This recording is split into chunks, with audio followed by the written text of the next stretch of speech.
Boots and Backstraps, brought to you by Homes by Shayne and produced by Danny Geo Productions. Come on now. We're talking about boots and backstraps. Ladies and gentlemen, this is the Boots and Backstraps podcast.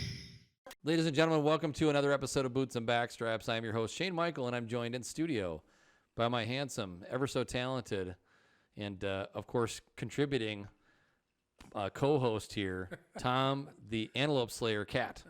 Come on now. Come on now. Yeah, we had a lot of fun out west. Long drive. Almost got killed on the way home. We'll let you tell that story a little later. But we had a fun time, antelope hunting. I'm excited. We have a great guest tonight. And what else? Yeah, well, we have a whole episode lined up to do a recap at me of the like trip. I knew what I was talking about.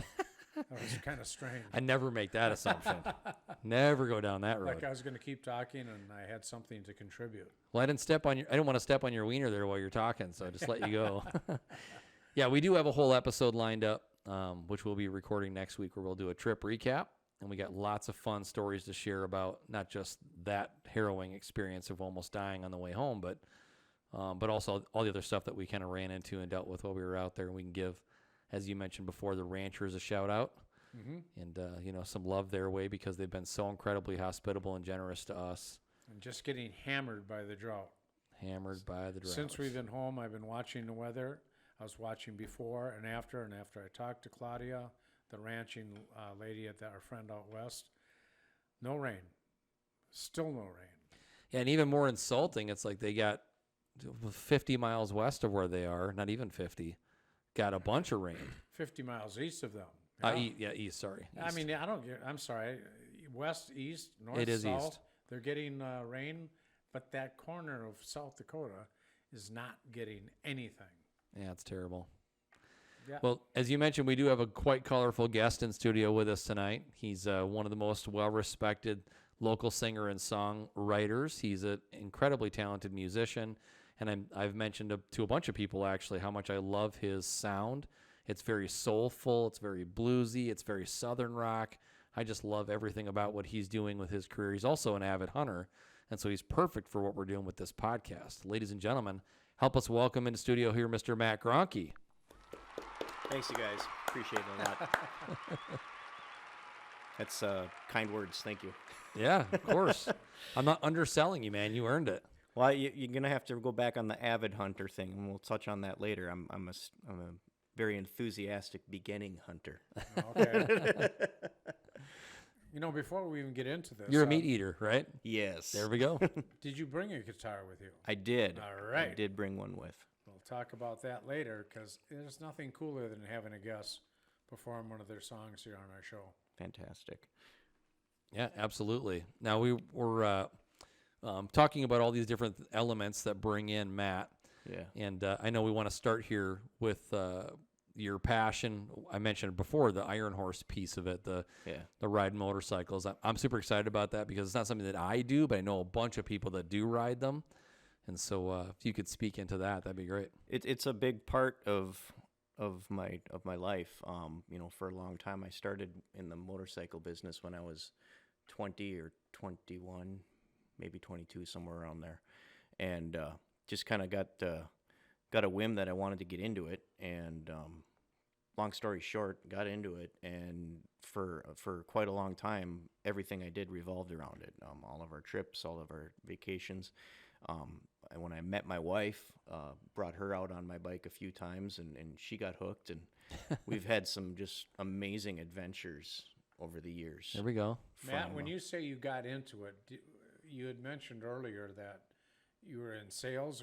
So were you in sales in the motorcycle industry? Yeah, that's where I cut my teeth learning how to sell, was in the motorcycle industry. Any specific bike? I got a job at a multi-line dealer that sold all kinds of stuff, the Hondas and Yamahas and BMWs and four-wheeler. They sold everything, except for the Harleys. And there was a couple of Harleys they took in on trade, and I was lucky to be able to take one for a weekend on my days off, and I came back and I kind of figured I didn't really want to sell them other bikes anymore. and it was funny because now, after being in the industry, the ones that we took in were just turds. I mean, just beat the snot and just an awful shape and just a mess. But it was enough to get me to decide I needed to shift gears, so to say, and I went into work at the Harley side of things and got a job with. Yeah, I got a rim shot from the producer. Yeah. Got a job selling and just learned everything I could and got into the business side of sales and dealership, how a dealership runs, and did that for a long time. Which dealership were you involved with? I worked in Elk River for a while, Oh, yeah. and then I spent almost 10 years in Delano. Okay. And then towards the end of my career in that industry, I decided I was tired of the retail grind, and went to school to start trying to get a business degree, and then got into manufacturing after that, and that's where I'm at now. So. Oh, very cool. Yeah. How do you feel about the new stuff with, because like Indian obviously is one of the most revered and respected names in motorcycles. Yeah. And now they all this new stuff, these new Indians that are coming out. How do you feel about like the new versus the classics? I think each has their place. Okay. I'm one of my favorite motorcycles I've ever owned was terribly uncomfortable, loud, shook like crazy, and it was a special motorcycle to me. But I didn't take that on the trip to Memphis. I took the big comfy bike to Memphis that had all the GPS and the floating Barca lounger. The heated grips and the Bluetooth so that we could send messages and all that stuff. So I mean, I think everything has its place. We shouldn't discount it just because it's new and it's not what we're used to, because the new stuff is pretty amazing too. Yeah. I mean, the performance is out of this world on these new machines, but I'm not really in it for that right now, so that's why I still have my old one. Tom, have you seen some of those new bikes for like he's mentioning, the GPS and the Bluetooth? And I mean, it's like a floating apartment. I know. Down the road. I think it's amazing. It's like a Winnebago on two wheels. Yeah. What was the Honda Golden Eagles and the fully dressed your Harleys? Gold Wings. Yeah, the Gold Wings. Yeah. I guess Golden Eagle was a Jeep. Yep. And I had one. That's why I said that. But yeah, and I have, I've owned a couple of bikes in my past. I had a Triumph when I was in high school, 650 Bonneville Triumph. And then I more recently bought a really cool, and it was really dressed up nicely with some leather and stuff. I had a white Honda that looked and sounded like a Harley, and it was really fun. But as I mentioned before, my wife wasn't into it, and she didn't, if I'm going to go anywhere, I want her to go with, and she just didn't really feel comfortable riding on motorcycles. So I sold it after a few years, but I have seen, what amazes me is the crotch rockets. Mm-hmm. I mean, there they go. Yeah. They're gone. And, in L.A., you can legally Split lanes. split lanes. Yeah. Yeah. You can drive right between cars, and till that prick driver that you're coming up on sees you in the mirror and it goes like this. Yeah. Yeah. I know. A lot of good YouTube videos of that not ending well for people.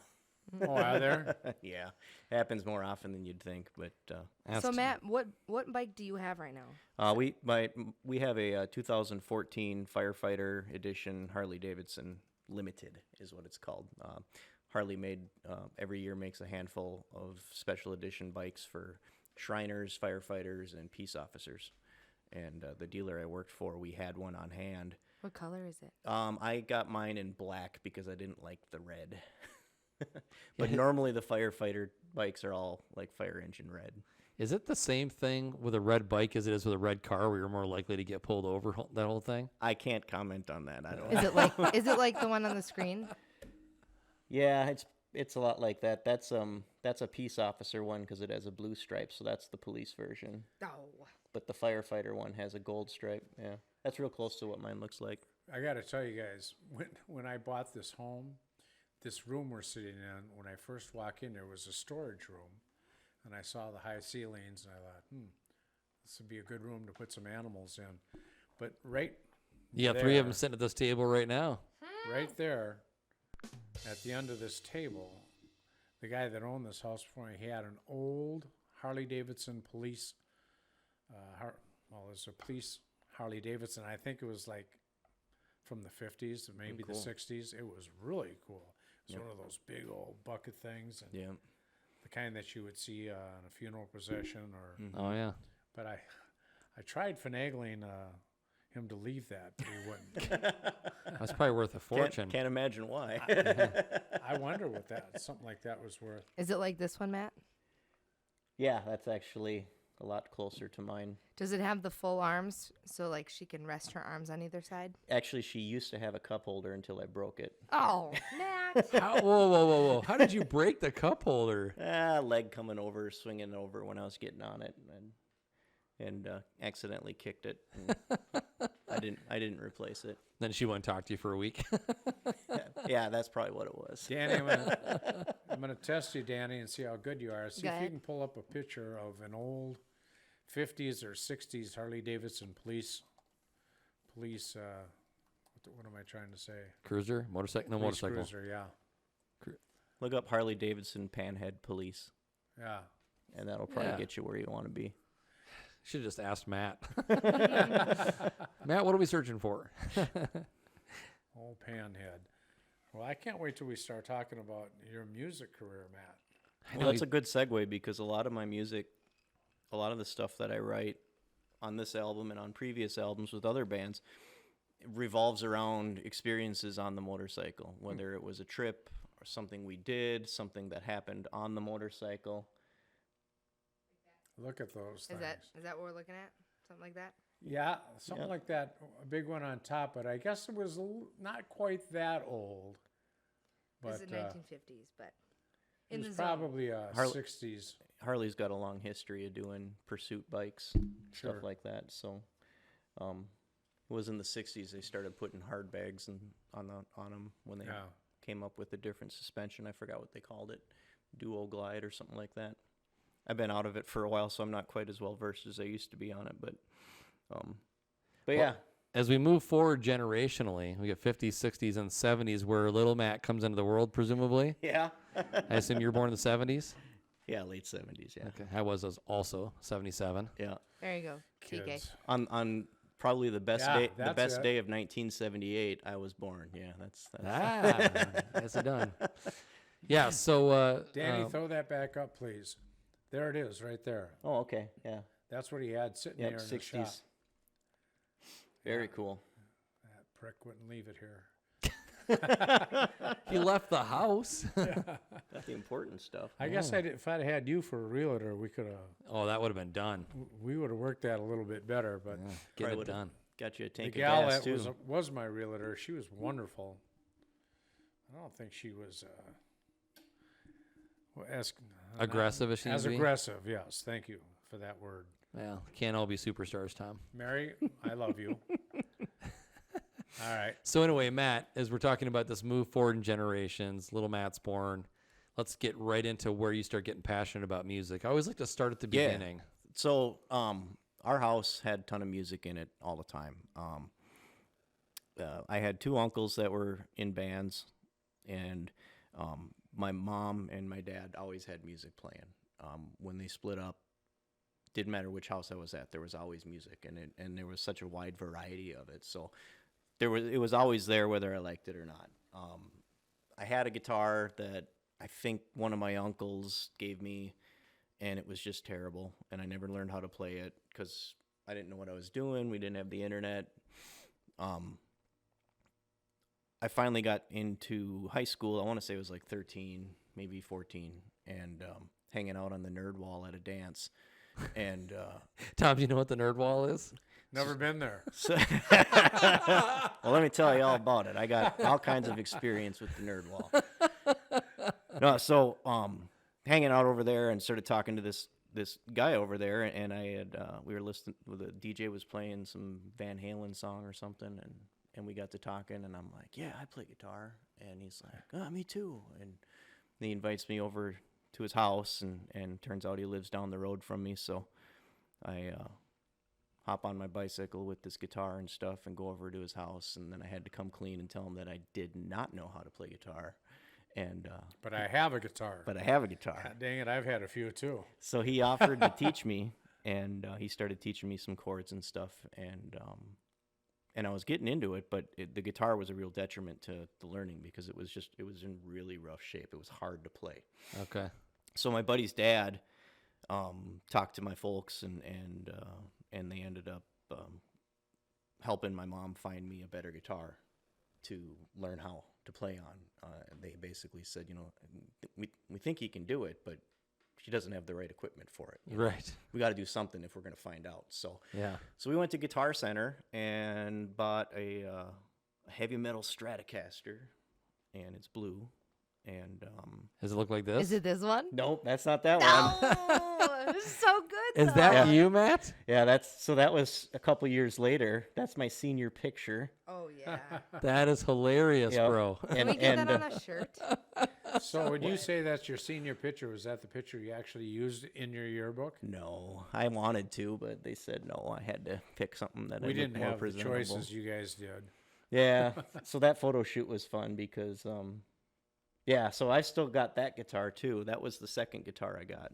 But anyway, I got the good one, and I kept working on it, and my friend kept teaching me, and I just kind of started trying to learn from whoever I could. So I picked up some stuff from my uncles, and then my uncle's friends from his band. I would try and learn something from him. And So your uncles are guitarists? one of my uncles is a multi-instrumentalist. He played in the Silver Rose Band back in the 70s. I was going to ask you what the name of the bands were your uncles were. I remember the Silver Rose Band. Yeah, so my uncle Bill was the singer for Silver Rose for a long time, and he doesn't play out anymore, but I learned a lot of stuff from him.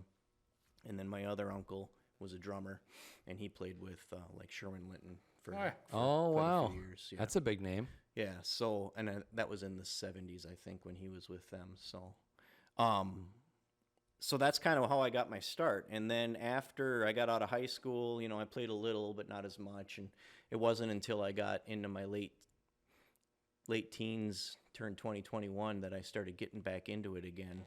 And then when I turned 21, one of the local bands that I used to go sneak into the bars to see and was friends with all of them, when I turned 21, then they hired me to play bass for them, and I've kind of been doing it ever since now. So And that transition between guitar and bass, I've heard, isn't that tough?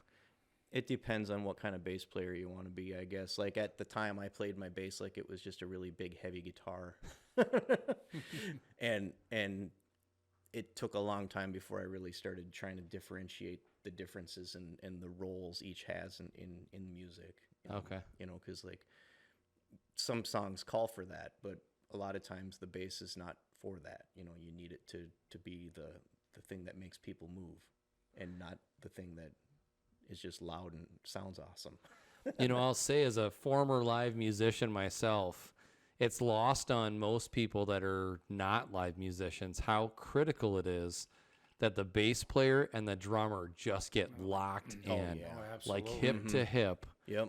It's like everyone wants that bass player to be like Flea up on the front of the stage, just slapping and doing all kinds of crazy. It's like, no, you need that bass player and drummer to be locked in. Yeah, and the only reason that works for them is because he is still, even though he's doing all that, he's locked in.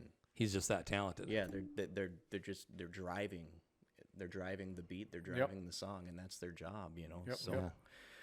so yeah, that's kind of what got me into it. It was all kinds of different music, and at the time when I started, I was a total metalhead, and then now, We all had that phase. yeah, and every once in a while now we go back to it. I'll detune one of the guitars at home and play along to a bunch of Metallica and Pantera, and see if I still got my chops, and realize I don't, and then go back to what I play now.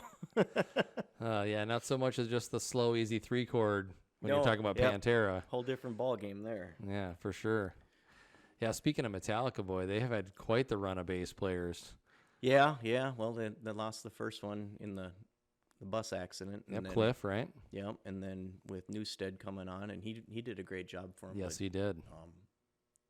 Trujillo, I think is the last name. Robert of the guy. Trujillo, yeah. And I honestly I'm not familiar enough with anything they've done since probably Load and Reload.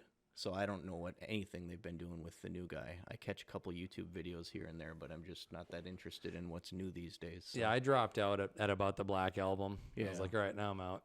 Yeah. And then once they cut all their, everyone says this, so everyone cut their hair. Yeah.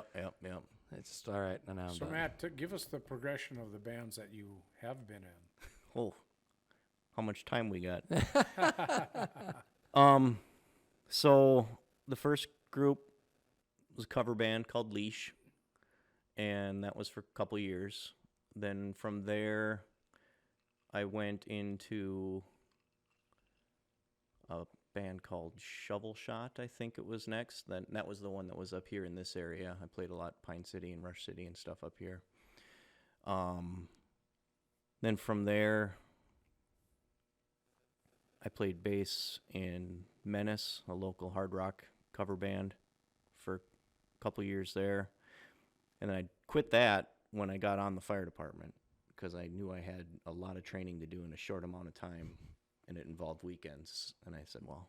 You don't want that pager going off while you're on stage slapping Well, away? yeah. And when we may touch on it later, but when you first get hired, you have to put in, like, just ridiculous amount of hours in a certain amount of time to get your certifications so that you're actually worth a crap when you're on the fire ground. Okay. Otherwise, you're just standing there, and what good are you, Yeah. So they Go roll a hose, moron. Yeah.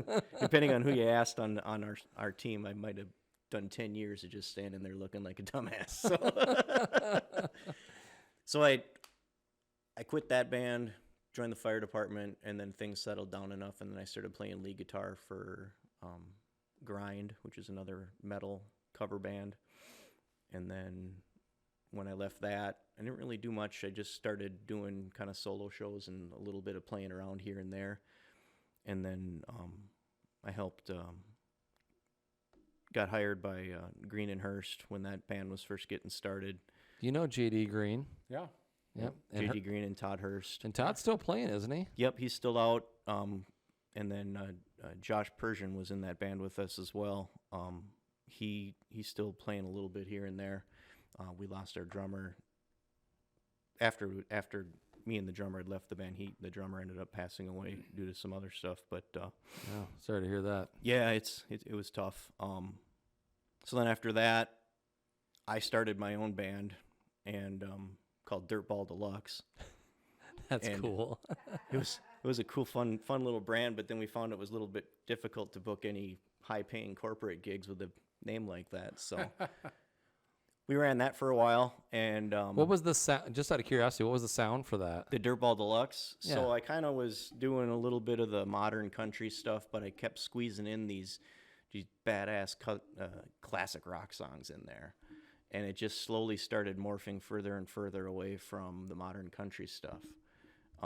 And when it was all wrapped up, it was basically just a southern rock band that would play some Foo Fighters once in a while. Okay, You know, gotcha. I mean, I had in Dirtball Deluxe, I had my friend Brian, who was the friend from high school that taught me how to play. We got him out of retirement and got him to start playing with us. And the drummer I had in Green and Hurst was helping me start Dirtball Deluxe until he left us. And Brian and I, so that drummer was Brian's cousin, so we'd all known each other since we were kids, and it was a pretty special thing we had going there. After we went through all that, Brian and I had a long talk about it, and we decided, you know what, let's keep this thing going and see what happens. And so we ended up doing it for a couple more years after that with some other new members, and did a lot of fun stuff, released a couple albums, I think 3. Wow. We did a acoustic EP that we had to knock out in a hurry because we wanted something to sell at Moondance. Sure. So we threw out like 4 songs real quick, and then when we went to do the full album, we ended up writing so much and redoing the acoustic EP to full band stuff, so we released a double album. There's like 18 or 19 songs on that one. Who do you think you are, the Beatles? Yeah, right? And then we did another album right at the end of the band, and aptly titled the album The End. So, and that was Is that. this you? Yeah, that's the old group, yep. Yeah. You fit right in with us. You get the Metallica Don't Tread on Me snake there? Yeah, That's but, awesome. But that wasn't for Metallica, though. That was because of the flag, the Gadsden flag that I put it on there. I was already starting to get fed up with things even back then, so. Oh, yeah. Looks a little similar to, not dissimilar to our logo. Yeah, I thought that, too, when I saw your guys'. I thought we're kind of on the same branding there. Yeah. Yeah. Great minds think alike, brother. So when that shut down, I went to doing solo stuff after I took a little bit of a break and, bopped around doing some fill-ins and helping people that needed it and doing some studio work here and there and started writing again. And that's what led to a solo EP that I did, which then in turn led to this record. Okay. After the fact, I had enough material to put a record together, and then the solo EP that I did was just an acoustic, just me and a guitar. There was no band, no nothing, real raw, and it was only like three regular songs and a Christmas song. What was the Christmas song? I was just gonna ask, what's the Christmas song? I did. I don't remember what it's called because it's the one that Elvis always played, Christmas Time, Pretty Baby. Santa Claus coming to town or something like that. Without you. Yeah, so that's the Christmas one was only on.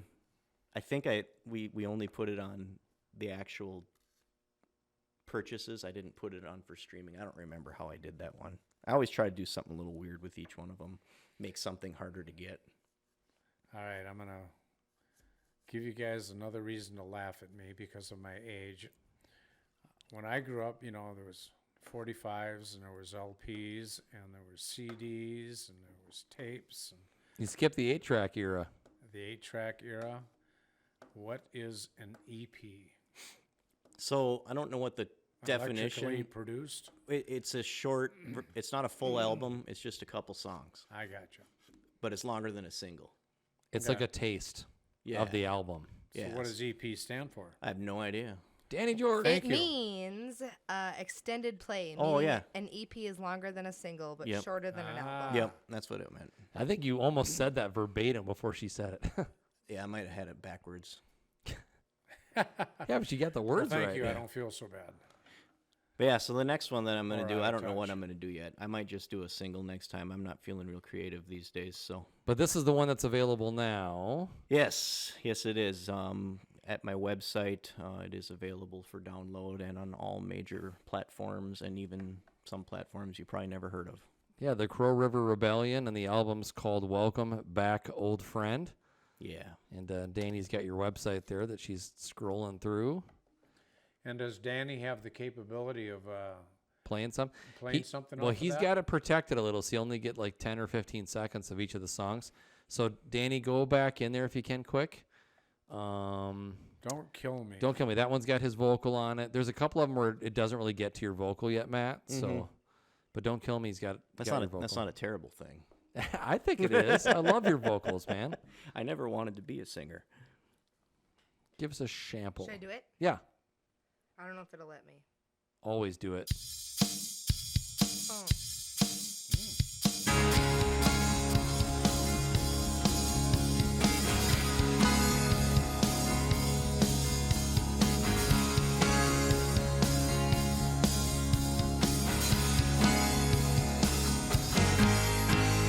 Don't you think, Lord, I've had about enough tests to keep on coming my way. None of them have killed me yet. I get a lap or two ahead, then I'm in a red, headed straight back to the pits. Don't you think, Lord, I've had about enough tests. I love your voice. I told you. I told you. That's a great voice. And that one's probably less. Don't be so humble about your voice. You have a killer voice. Well, that thank one's, you. That one's less representative of like the soul that's in his voice. He's got Uh-huh. some like cuts that are just like, oh, just I'll tell you right off the top of my head, it reminded me of Stevie Ray Vaughan. Oh, wow. Thank you. yeah, good stuff. And so this is the project you've got going right now, right? Yeah. And do you have dates that you're working on for this year? Well, conveniently, on my website, I have a calendar that has... Can you pull his tour schedule up there, Danny? Obviously. It's not a tour. Oop, my bad. My bad. Here we go. I got a couple of venues that I've got some really good relationships with that I like Oh, to scram! go But play look at. at where he's gonna be this Saturday. Yeah, so this Saturday here, by the time you guys see this, it'll be over. This is true. I'm going to be at Livin' Fest. I'm camping all weekend, and I got the opportunity to help back up Miss Haley James, who's a talented local artist here that's playing on Saturday afternoon. Did you see, Matt, that she just turned 18? Yeah. I'm like, what? Yeah. She's like still 12 to me. Yeah, it's crazy how fast time is going by, because I remember when she first started getting involved in the Midwest Country Music Organization. It just seems like just yesterday, and how much she's grown as a performer just in the last couple of years is pretty crazy. Talented kid. Was it how long ago did we do the last mix-up thing where I ran into you up at, was it Roots, at the Pub and Grub place? Yeah, Was Route that 47. 2.5 years ago? 2 years ago? At least 2.5. I'd say probably between 2 and 2.5 years ago, we had an event up there, and one of the things is we just throw everybody together in different bands and give them 3 songs. Well, she was the singer for our group and just completely blew me away.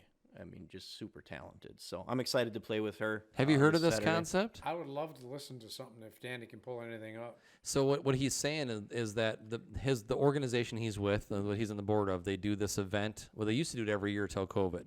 Yeah, it's Right.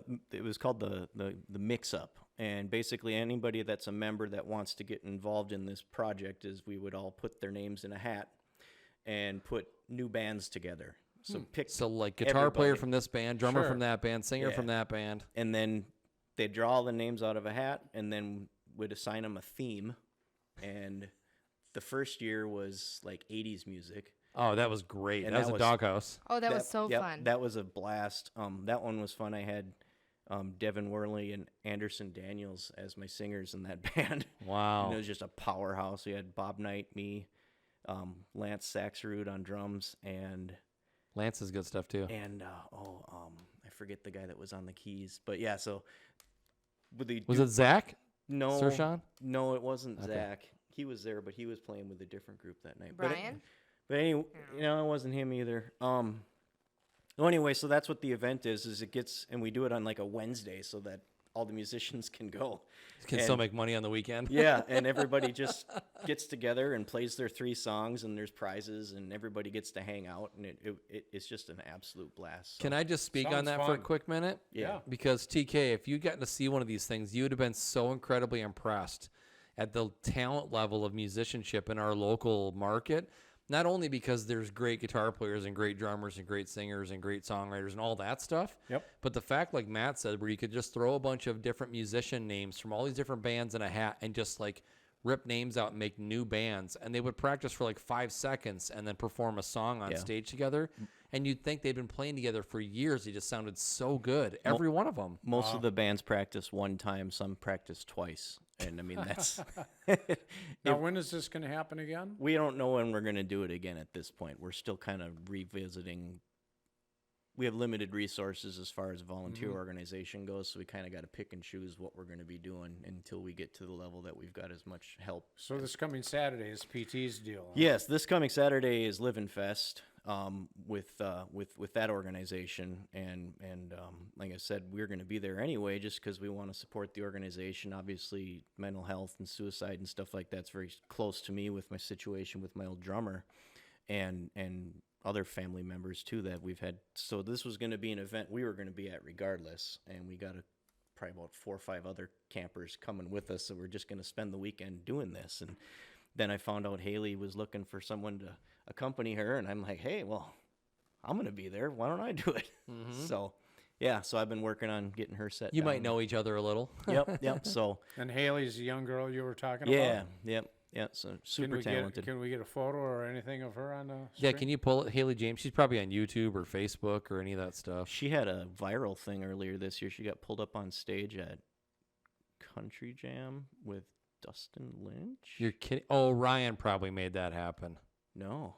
Really? Yeah, no. They were Because he and Dustin are like buddies. No, maybe it wasn't. I don't remember who the artist was. I shouldn't say who it was, but it Okay. was one of the big guys that was there that night, and she got pulled up there randomly, and and she crushed it, and the place Cool. went nuts. So yeah, there's a plenty. If you do Haley James and I'm sure you'll find it somewhere. There, that is. Yeah, Dustin Lynch. Dustin Yeah, Lynch. that's the one. Yeah, hope we get audio here. We have a new mixer. Oh, yeah. The audio will be great. We got toys. It says right there, 17-year-old Haley James, Yep. Country Fest. Yeah, it was pretty funny because when it happened, we saw the clip and I'm like, Dustin holy Lynch crap. made a budding singer-songwriter's dream when he asked her to join him on stage at Country Fest in Katt, Wisconsin back in June. Katt. It went viral, and we'll show you why. I'm Addison Luker for Taste of it's Country. Kadat. And what's the best thing you've seen an artist do during a concert? Let us know in the comment section below. And now go on and make sure that notifications button is on so you never miss a beat on what is happening in country music. During the singer's set, he called out to the crowd to see if anyone wanted to join him for his duet Thinking About You. 17-year-old Haley James was in the crowd that night with her family, a festival her parents had been attending every year, but this year was going to be different. During an interview with Taste of Country, James told us all about how she ended up singing with the country star. Because James's parents had attended Country Fest every year, those around them knew the high schooler's singing abilities and began to attract Lynch's attention. Quote, I wasn't paying attention, so I didn't hear him say that. The next second I hear Dustin say on stage, they're all pointing at you. Do you want to sing with me? She not only jumped right up on stage, but wowed the crowd with her natural stage They're holding presence. hands. See for yourself. Yeah, she walks him around the stage.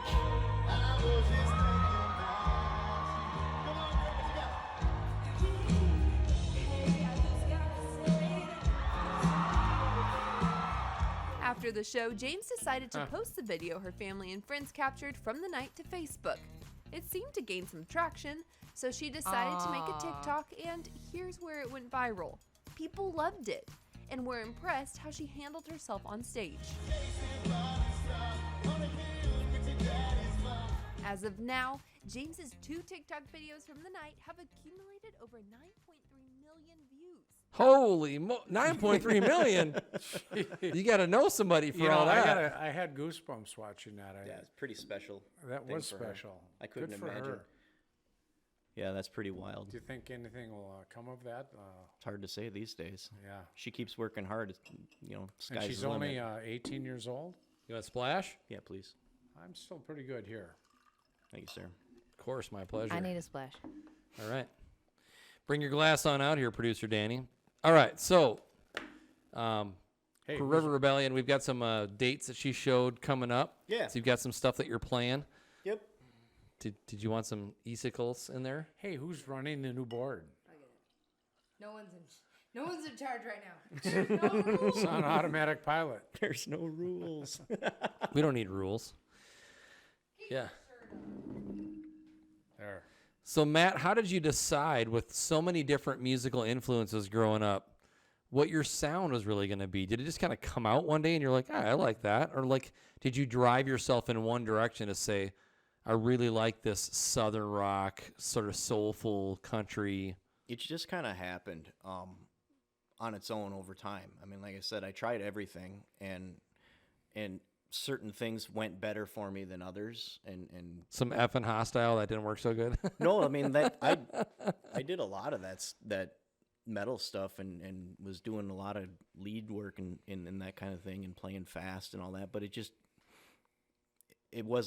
didn't feel right at the end of the day. And as I got older, it kind of changed too. And I don't even remember how it happened, but I suddenly got into like really, really into the Allman Brothers, like ridiculously into Warren Haynes and Dickie Betts and Dwayne Allman and Derek Trucks and stuff like that. And that was like the turning point, I think, because all of a sudden I noticed like my playing style started changing a lot and my writing changed a lot. And I started trying to pay attention to like melody and just different things that never used to hear before. And all of a sudden I'm hearing things differently. So that's kind of what happened there.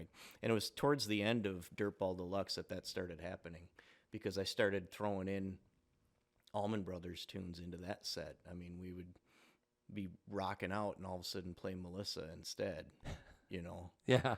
But we did it our own way. I had a double neck with 12 string. We didn't do any acoustic stuff in that band. It was all electric all the time. And that's kind of how I got my my sound, I guess, if I was ever going to try and describe it. Grab an electric guitar, plug it into a tube amp, and turn it up. Don't have a lot of effects. I don't have a lot of rack systems. I don't use a wireless anymore. Keep it as simple as possible and just make it happen.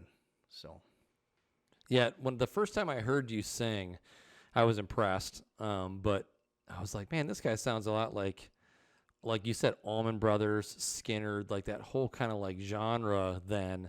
But the more that I listened to it, I was like, not that those guys aren't deep or whatever with their music, but I just felt like there was so much more soul coming out of your stuff. And that's what sort of made me a big fan. I'm like, I just love that when I'm listening to your stuff lyrically, that you can just feel the heart coming out of it, man. It's just awesome. well, songwriting is an avenue for me. And a lot of the stuff we write, and I write with other people, comes from a place of experiences, like I was saying. Sometimes it's fun experiences, and a lot of times it's not fun experiences. But that's usually how I cope with stuff. I mean, there's stuff on this album here that is very prophetic in some ways, because I was going through a rough spot in my life, and I started writing a song about it. And then all of a sudden, 6 months later, I find out that I've got cancer. And that song suddenly means something totally different, even though it completely makes sense to look at it that way. Is your middle name Nostradamus? It's not like, but yeah, I mean, it's just it's foreshadowing or something. And I think that's what the neatest thing about all this stuff is like these things all mean something to me when I write them. I've written some corny ones and stuff like that I don't normally care for, but like most of this stuff, there's something behind all of it. Yeah. And what matters isn't really what I put behind it, but what do you get out of it? What does it mean to you? Right. That's what's cool about it, because it's not set in stone. I could tell everybody what every song is all about, but that's not that important. I think that's where the machine goes wrong, TK.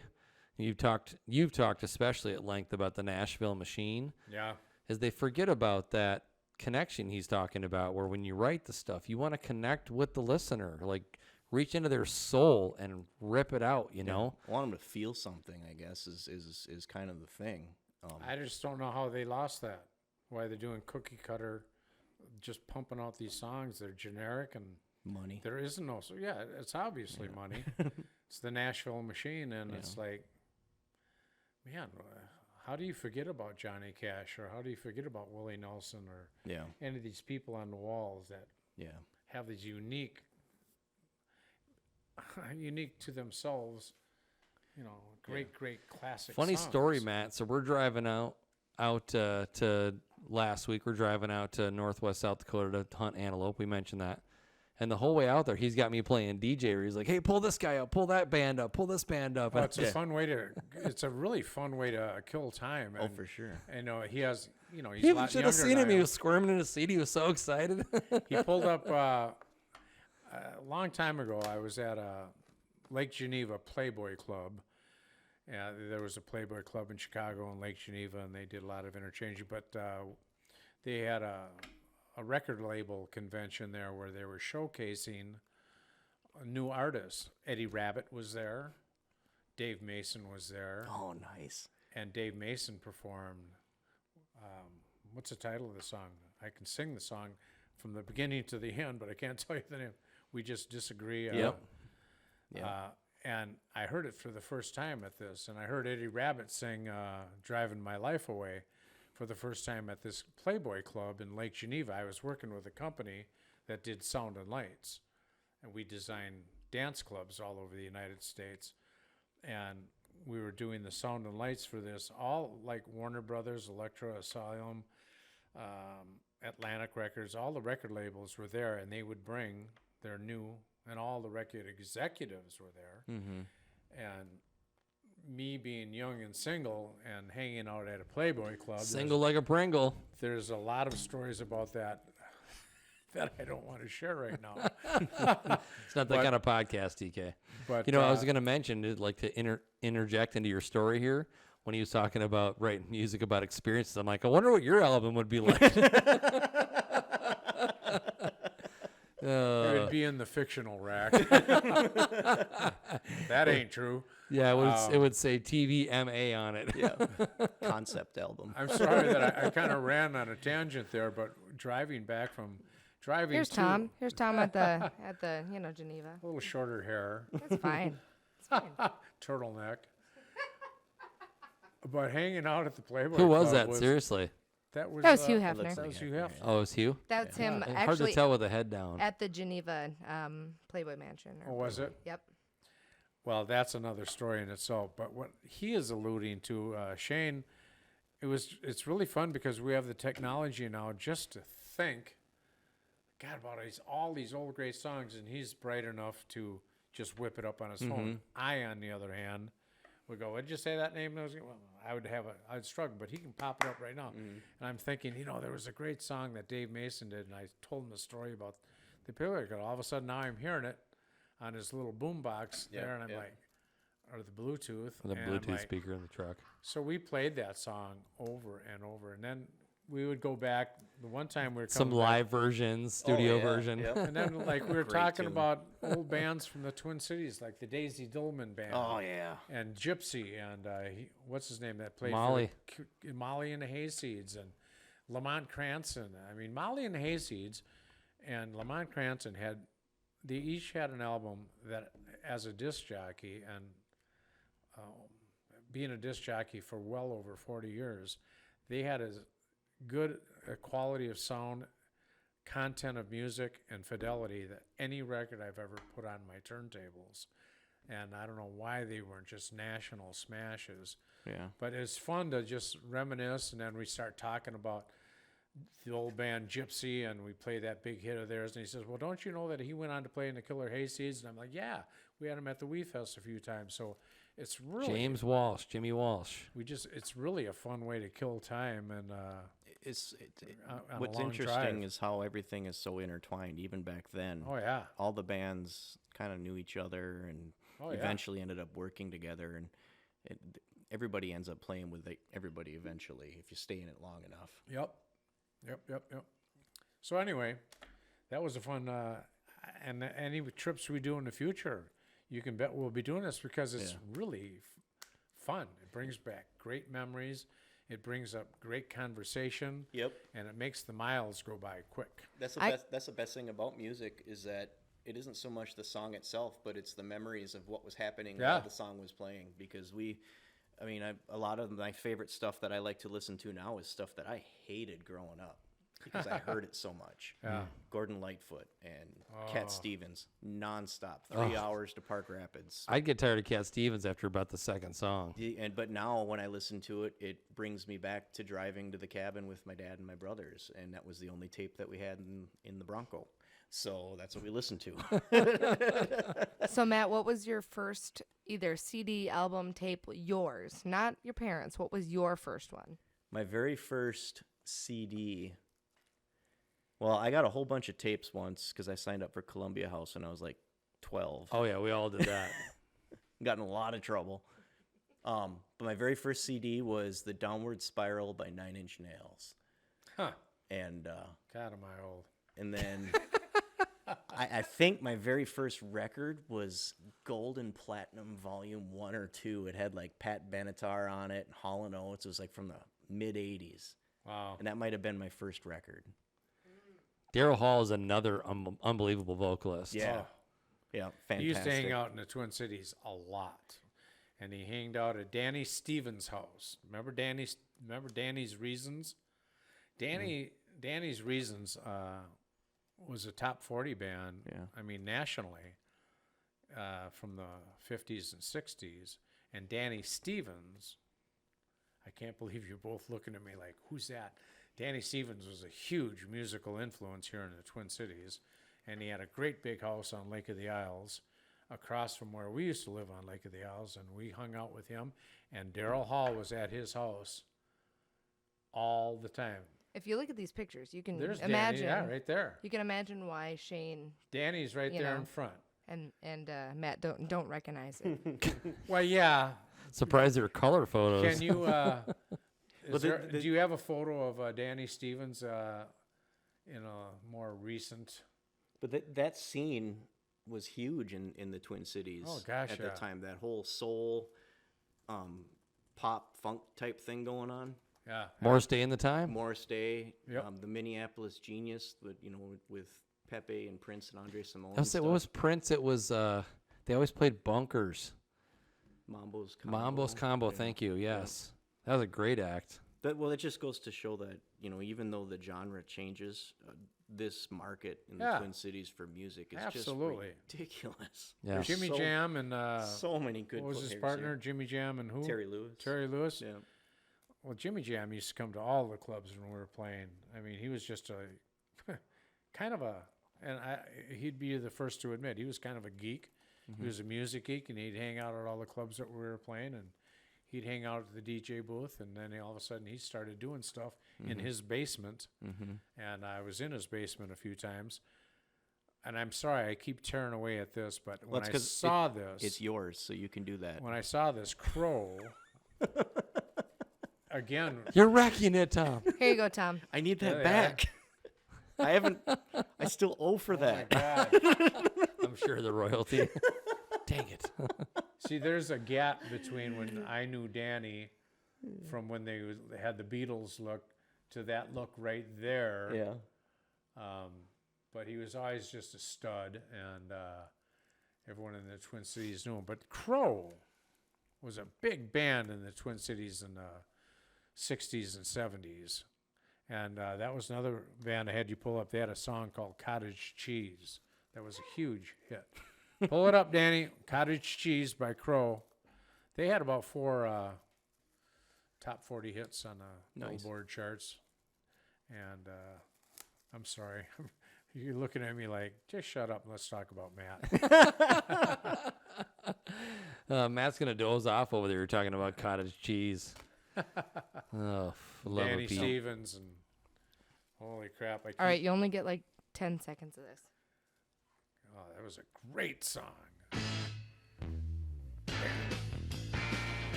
Crow by Crow. Don't cut away until we hear his voice. Take some of this candy sweet from my little bag of tricks. Then walk on down the street a while. Follow me through my door.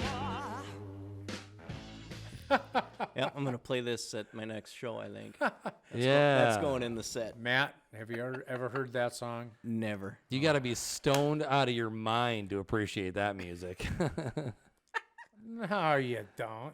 No, Well, I'm gonna I guess give we it. smoked a little weed. In I'm high gonna give school. it a little bit more of a thorough listen this weekend. I think. They had. Do you remember Indigata Vida? Yeah, it That's- was in that vein. It reminds me of that. Where it's like you got to be higher than hell to appreciate that music. At least that one had a little bit more catchy tune to it. Well, we're going way back into my early days. So No, we're not. We're here to talk about Matt. we were. We're not. We're done. Neither Matt or I were alive when I that know. song was big. It was good, but you can appreciate the vocals, and you can He was a singer. appreciate the music. Well, I can certainly hear them. Yeah. No doubt about it. Of all the songs I've ever heard, that was Okay, one I'm of them. done. So Matt, not that I want to kill the mood, but I alluded to earlier about you and I sort of like dually being on the Survivor Squad. Yeah. If you don't mind, just kind of digging into like how that whole thing came about, because I want to, before we go into break, I'd like to Yeah. just maybe kind of get the painful part out of the way. So when we come back, maybe we can Yeah. get you to bring that 6-string out and Sure. pluck away for us. So, things were getting kind of weird for me on the professional front, and my job and things weren't really working real well, and I was getting pretty heavy and wasn't active at all, and I decided I needed to get healthy, and put in the effort and started getting into a keto diet to drop some weight, and I did that, and I dropped like 35 pounds. Wow. From like Labor Day to Halloween, something like that. What? Yeah, In it's a 2 short months, period of 35 time. pounds. Yeah, but I went in like really aggressive on that. Like How bad was your keto flu to begin with? I didn't get it. I mitigated it with the supplements and stuff. Okay. I think, what is it, magnesium you need a lot of, and then sodium. Because I've heard it can be really bad. Yeah, my wife was doing the same program as I was, and it affected her a lot worse than it affected me. So I lost a bunch of weight, and we were hiking first weekend of October, I suppose. And all of a sudden, I realized that, I was out of breath, and things were getting kind of hard for me, and I didn't seem right because I had just lost all this weight, and I just had a physical like 2 weeks before, and something wasn't right. So I finally go in. I had a cough that was just horrendous. My throat was always tickling, so I was coughing, but nothing was ever coming up. And my wife got me to go to the doctor, to my normal doctor, to see if I had walking pneumonia or something. She wanted me to get some Tylenol, some codeine cough medicine so I could sleep because I wasn't sleeping. So I went in there, and they did an x-ray, and they found a tumor in my chest that was just gigantic. I think I sent a picture of Holy crap. so the one on the right was when they first found it. That was from December when I finally got I treatment. assume the tumor is the grayish, The dark. top right. So that's Yeah. the front of my chest. And then you can see my clavicles, the two white parts, the edge of my shoulder blades there. So that big lumpy thing there is that tumor, and it was in between my left lung and my rib cage, and it was pushing on my heart and my lung and my esophagus. So it was causing the cough and also causing the fatigue. What angle is that? Straight on. It's a mirror image, but it'd be if you're looking at me with my arms up like this. Okay. So Where are your lungs? behind that, that's I gotcha. the black stuff there. All right. So that's what they found, and immediately they sent me in for further testing, which came out negative. We didn't know why, but it came back no sign of cancer. So then it's like, okay, well, what do we do with this thing? So they said, you have to, we're going to take it out because it's causing you discomfort. So he says, I'm going to set you up with a thoracic surgeon, but don't freak out. But he works for Minnesota Oncology down in, was it Edina? Whatever the main drag is there, right off of 62. France. Yeah, that big facility there. Oh, yeah. Francais. Yeah, so he's like, don't freak out. It's an oncology office, but we already know it's not cancer. So I went in there for consult, and the guy's like, all right, well, we're going to schedule this for this day, and I want to run a few more tests, though, because he's sitting there looking at it, and he's like hemming and hawing. And I'm like, you need to say something. You have been hemming and hawing for a while. Stop grunting. Speak. You said that to him? Yeah. Good. And he says, well, you're going to make me work hard on this one, aren't you? And I said, I don't know. You're the expert. Like, yeah, What kind sorry. of question is that? Yeah. So he's like, I want to run a few more tests though, but we're going to schedule it anyway. So I did some more tests, and he did a different type of test because he had seen this before. And it turned out it was a germ cell tumor, which was a cancer that's very similar to testicular cancer as far as its behavior goes. It's just some people get them either in their pituitary gland or in their chest cavity or in their testicles. So, One ball wonder. yeah, so mine, for whatever reason, started in my chest, and he called me and he said, okay, well, we're not going to do your surgery as planned because this is what kind of cancer it is. Now I need to see exactly what kind of cancer it is, so I need to do a thorough biopsy. So instead, you're going to come in and we're going to take out a sample, and we're going to figure this thing out so we know how to treat it. And so then everything moved really fast after that, because we had about a month of not knowing, being told, yes, it is cancer. No, it's not cancer, but we don't know what it is.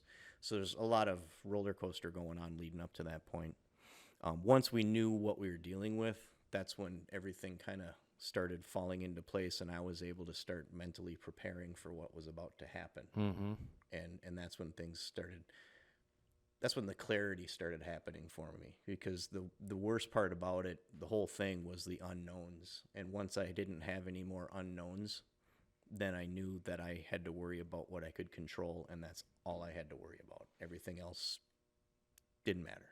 And it's tougher because as you start going through that, you have the ability to control less and less. Correct. Like you're just at the Yep. mercy of everything. Yep. So you just have to learn to roll with the punches. But that was the key thing, is like I can only worry about what I can control. I need all the energy I have to heal and to beat this. So I can't worry about what ifs. All I can worry about is absolutes that we know for sure. And what's my job now is to be a good patient. Their job is to be a good doctor, good nurse, good wife, good parents, good friends. My job is to be a good patient. And in order to do that, I can't do that if I'm worrying about everything else. So Right. there was a real transition there, and a real moment where you just had to really kind of shut yourself down and say, this is it. This is my job now. And that's it. So they started me on treatment right away. It consisted of some very, very, very intense chemotherapy for 4 months. Once a month, I would go in on we'll call it a Monday. I'd go in on Monday morning, get processed, go to my room, get my first IV of chemo that evening usually. And then I would be on a steady drip of 3 different chemo drugs for 7 days straight. And then the 8th day was a flush. And then Saline. Yeah, and then there was another drug because one of my drugs would basically like burn my bladder and stuff if it stayed in too long. So they gave me another one to counteract that right after that one was done or something. Okay. And I can't remember all the names of them off the top of my head, but so I would go home from that, and then I would have approximately 3.5 weeks to heal up for the next round. And we did that for 4 cycles. On that picture that we had up there, on the left side was the tumor after the treatment, so right before the resection surgery. And once I was healed up enough, so you can see it shrunk, but it didn't all come out. And yeah, so that was kind of gross too. I don't have any pictures to share of that for this, but I can show you guys another time if you want. My biopsy was done on my chest, and parts of the tumor started getting pushed out of my body while I was going through this. So I have like a couple pictures of these things coming out like this long, about like this big around, and it's literally dead tumor coming out of my chest. Wow. That's pretty Out wild. of your chest, I called the not out of your mouth or your keister. no, Out of your chest. right out of the hole in my chest, because Oh. I had a hole in my chest about like this for the whole time, because the chemo would kill all the white blood cells, so it would stop healing, and then it would open up again. And then as I would heal up, it would start to close, but then I'd go get another round of chemo, so it would open up. So for the whole time, I had to change dressings like 3 times a day for this big gaping hole in my chest, and you could like see inside my chest. It was crazy. So the one day, I take the thing off, and that thing's coming out, and I'm like, I look at my wife, and she's like, "What in the hell?" And I'm like, "Got me." What do I do with it? Yeah. So I called my doctor, and they're like, "Well, just put your bandage back on, and you'll be in tomorrow morning for your normal checkup. We'll check it out then." And I'm like, "Well, can I just grab it and Flush it. take it out of there?" He's like, No, don't do that." I was like, "Oh, that makes sense. It could still be stuck to something inside there, you know." So, What an awkward situation. so he says, "It's like the I'll take care of it myself. it's the handkerchief out of the sleeve, just keeps going and going and going." So we're kind of going, "Well, what in the hell?" "Well, the doctor said just put the bandage back on." Okay, so I did. And then the next morning when I took it off, it had expelled the whole thing out. So I just Ziplocked it and brought it with to show it to them and whatever. And they were so nonchalant when I got there and on the phone. And Oh, this happens all the time. yeah, right? And as I'm sitting there in the room waiting for the doctor to come in, you know, the nurse comes in. And then she comes back with a different nurse. And then another one. And my doctor came in, and I'm like, "You know what? I think you're bullshitting me." I said, "I've had so many new faces in here today that I don't think you've seen that before." And he's sitting there. What the hell kind of deal is this? He says, "Well, we've seen it in other cases, but not a case like yours." He says that it is fairly unique. I'm like, Okay. But yeah, they were just so calm about it. I'm like, why are you keep bringing new people in here to see this if this is normal? Right. So then it happened one other time, but it wasn't nearly as crazy because I kind of expected it at that point. But so yeah, once the stuff was all done and I was healed enough from the chemo to get surgery, then they did a resection surgery. And typically how they handle these things, since it's in the front, is that they do a sternotomy and they split your sternum, open your rib cage like an open heart surgery. Right. Well, for the way the tumor was, and it was wrapped around my frenetic nerve, which basically controls your diaphragm and all kinds of other things, they didn't want to do it that way, so they went in through my back instead. And so they carved a line out, broke one rib, and then split the other two, deflated the lung, and then the surgery was like, I think like 6.5 hours or something like that because they had to cut around that nerve and pull the tumor away from it without damaging the nerve. So they were nervous about that. I can get in there with a sharp knife and Well, it's like, I mean, Like gutting a deer. yeah, back when I was a kid, if I had a sliver, get out the knife and take care of it, But yeah, I couldn't reach, so I needed them to help. But at the time, I was so weak. I think I put in a picture there too, right before the surgery of, so I was about 168 pounds there. Yeah. That's my dog, Chewbacca. But, so they did that, and then after the surgery and I got out, they got everything they needed to. They took a big chunk of my lung as well, because it was connected. It wasn't metastasized, but it was touching. So they wanted a clean margin, so they took a bunch of that too, and then sewed me back up, and then I got pneumonia, and I went home like 10 days later, I think. And then the rest has just been checkups occasionally. I'm on 6 months now, in between checkups for probably another year or two yet, I think. How long have you been in remission now? I believe we are at 30 months right now within like the last day. So 2.5 years. Oh, congratulations, man. Thank you. Yep. Good club to be a part of. Yes, it is. certainly is, and I wish we'd hear more about people that beat that horrible disease. That's one of the reasons I don't mind talking about it, is because with the cancer that I had, there's not a lot of info out there, and you don't normally get as lucky as I did to find it early and to be able to treat it. Normally, by the time you find it, it's already metastasized. And when they first gave it a name, and my wife and I were Googling everything and trying to figure out an answer of what we were going to do, because we still didn't know, there wasn't any good news.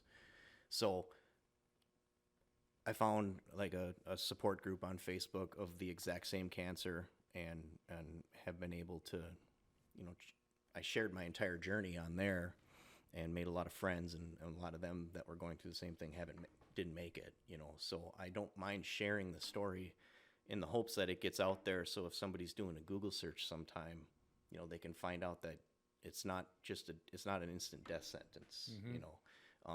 Dr. Einhorn out of Indiana University created and discovered this treatment that I was on, and it's worked for a lot of people. It hasn't worked for everybody, but that needs to be out there, because when I first started talking to my doctor, I told him, I said, I need you to consult Dr. Einhorn on this because he's the expert. And he's like, I already did.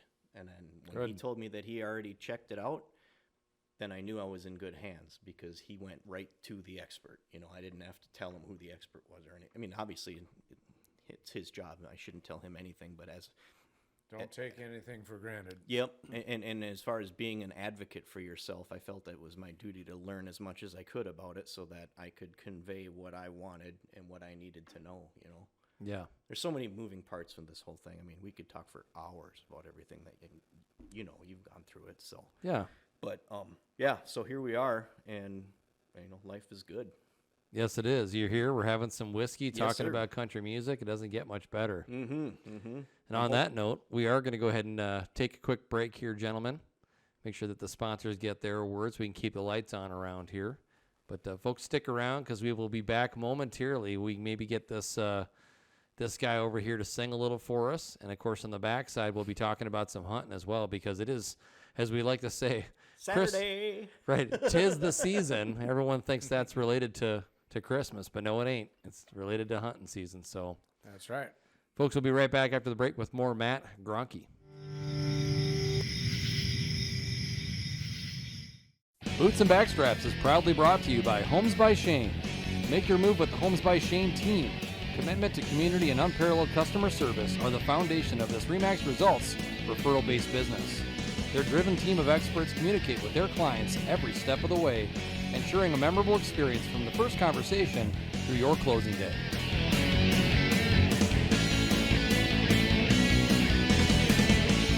Go to homesbyshane.com. Let's get you home. Ladies and gentlemen, welcome back from the break. As you may or may not know, this is the Boots and Backstraps podcast, and I am still here in studio with my dashing co-host, Tom Katt. I'm the one with the eye problems. And, of course, our VIP guest, Mr. Matt Graunke, still in studio. And Matt has agreed graciously to pull out the strings and play a little something for us. Yeah. Tonight I'm going to play an Allman Brothers song. You were asking me about,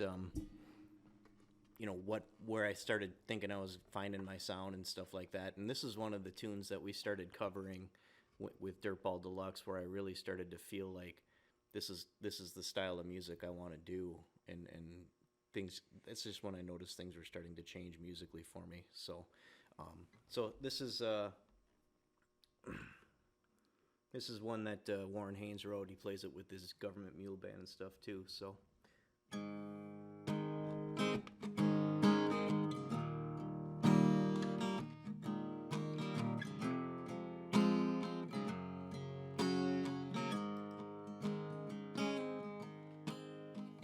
When you can't find the light, get you through a cloudy day. When the lights ain't shining bright and you feel like you lost your way. When those candle lights home ain't so very far away. Well, you gotta let your soul shine. Yeah, just like my daddy used to say. Used to say soul shine better than sunshine. It's better than moonshine, damn sure better than rain. Hey, now people don't mind, I'll get this way sometime. Gotta let your soul shine, shine through the break of day. Grew up thinking that I had it made, gonna make it on my own. Life and take the strongest man, make him feel so alone. By the time I feel a cold wind blowing through my aching bones, I think back to what my daddy said. Said, son, in the darkness before the dawn, let your soul shine. Better than sunshine, it's better than moonshine, damn sure better than rain. Hey, now people don't mind, I'll get this way sometime. Gotta let your soul shine, shine through the break of day. Sometimes a man can feel this emptiness, like a woman has robbed him of his very soul. A woman too, Lord knows she can't feel like this. When the world, it seems so cold, got to go along and take control, yeah.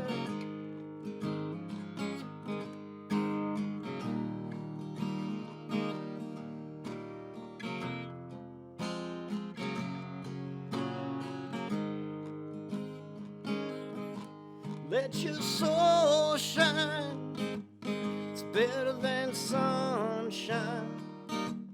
It's better than moonshine, better than rain. Hey, now people don't mind, I'll get this way sometimes. Let your soul shine, shine through the break of day. Let your soul shine, shine through the break of day. Come on now. That was great, Matt. Thank you. I love that. Yeah, it's one of my favorite songs. It's amazing, She had him play for a half an hour. right? I'm gonna need more whiskey. Ah, we got plenty of that around. Yeah, there's a. Well, since we're talking about giving poor Matt's chops and vocals over there a break for just a quick second, we have the segment that we do on the show every week that we bring out one of the hundreds of photos that Tom's got of celebrity musicians from over the years. And what we do is you just kind of surprise him with the photo and let him tell a little story about who the musician is. And we'll let you see first here, Matt, who we're working with. Make sure I got the photo right. There we go. Tomas, Faith Hill, Mrs. Tim McGraw. Mrs. Tim McGraw. I have a wonderful story about Faith Hill, and actually, my wife loves my stories as well. You know, I guess 35 years of Faith Hill. Excuse me, Faith Hill. 35 years of doing the Wee Fest. The question I get asked the most is, what are this artist like, or what is that artist like, and tell me a story about so and so. Well, Faith Hill was standing on the stage. We had her. She was new. She had the hit, the old Janis Joplin song. What was the old Janis Joplin song? Take a Piece of My Heart. Piece of My Heart, yeah. Oh, she killed that too. Yeah. And anyway, she was standing there on the stage, so I sidled up alongside of her and just small talking. And I said, by the way, Faith, what's this terrible rumor I hear about you? And she just looked at me like, what? And I said, I heard a rumor that you're dating Tim McGraw. And she said, well, I am dating Tim McGraw, and what's wrong with that? I said, I'll tell you what's wrong with that. You never gave me a shot at the title. Anyway, she laughed, and my wife was there, and she laughed. And she was just as pleasant as any person I've ever met. Just soft, sweet, humble, and over-the-top beautiful. You know, what can you say about Faith Hill? And she did a killer show, and she wasn't even a headliner at that point. You know, she was just new, and she did come back one other time and actually came out on stage and sang one song with Tim McGraw. We had Tim McGraw there probably, 4 times, maybe 5. And one time he brought Faith, and she was sitting on the side of the stage in her sweats because she was hanging out on the bus. Yeah, she's off the clock. Tim was desperately trying to persuade her to come out on stage, and I'm standing right next to her. She's going, ain't happening. And she's smiling, the cameras are on her. I'm not coming out there. I've got my sweats on. And he just was trying. She said, nope, ain't gonna happen. So anyway, she didn't come out, and she's in rarefied company in that you've got a lot of well-known female country vocalists over the years, certainly. But there's a small group of them that are more known to have very powerful voices. Yeah. Faith is definitely in that, where her chops are crazy. Correct. She also has, if I'm not mistaken, the saddest Christmas song in the history of Christmas songs from the Grinch when Jim Carrey, didn't she? Oh, that's right. Where Are You Christmas? Oh my God, that song is so sad.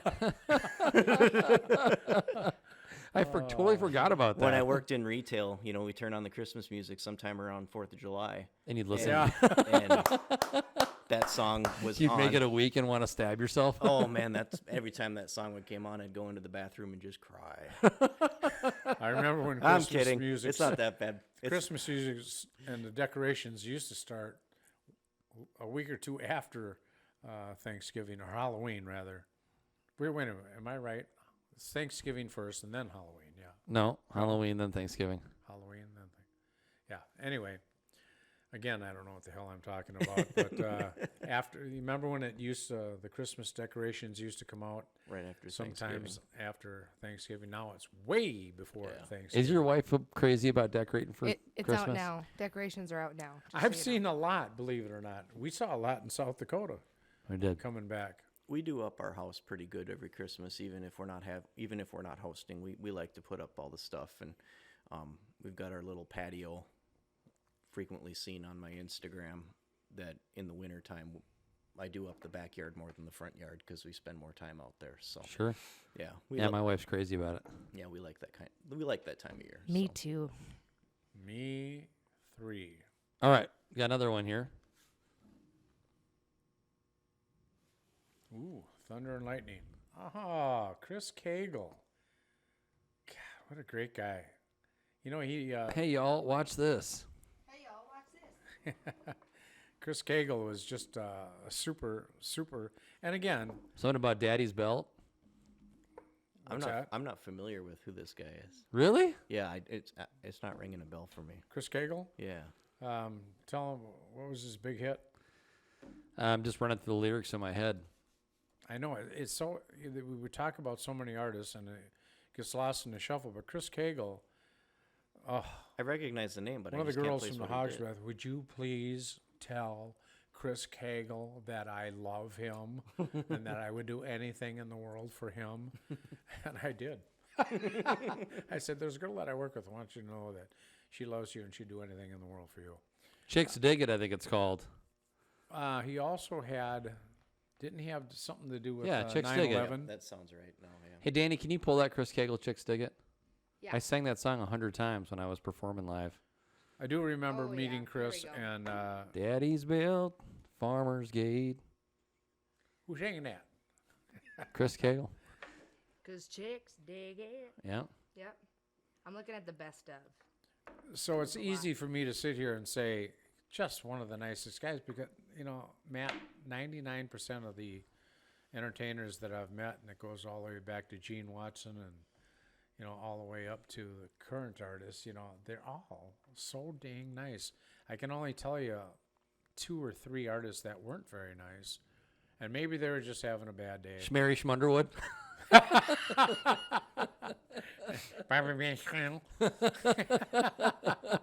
And There's a few. Jean Hillary. Yeah, he was a dick. Anyway, but most of them are so nice, and Chris Cagle was so kind, so obliging, wanted to sign anyone's autograph, meet anyone he wanted him to meet. Just a wonderful guy. Did you find it, Danny? So, chicks dig it. Number 1. I mean, this is just a list on a whatever, but like just so we know, what kind of gone? Let There Be Cowgirls is pretty good too, actually. Mhm. Got My Country On. I don't remember that one. I do. I remember Got My Country On. What I've done. What a beautiful day. I remember that. That's your homework, Matt. Yep. Right after I get through the whole Crow catalog, I'm going to listen to Chris Cagle. Give us a little sample here, Danny. Oh, which one? Let's do Let There Be Cowgirls. She's got a draw, y'all. Yeah, she's the salt of the earth that rocks my world. Let there be cowgirls. Chris Cagle was a cool guy. And what a stud. Shayne, I have to tell you, Quite the performer.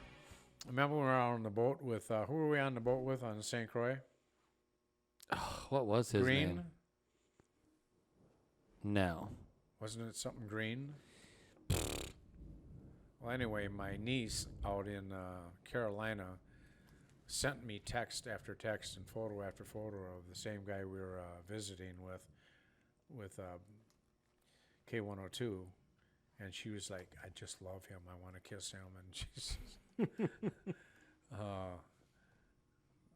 I'm sorry, I can't remember. Do you remember his name, Lynn Kitty? It's Mike something, isn't it? Mike Green? I think it is Mike Green. Michael Ray. Michael Ray. Michael Ray. He's a Canadian guy, right? Yeah. He No, has it. Was he's he from the one? Florida. Oh. Oh, he is? Oh, that's Yeah. right. He is from Florida. You know what? Michael Ray played.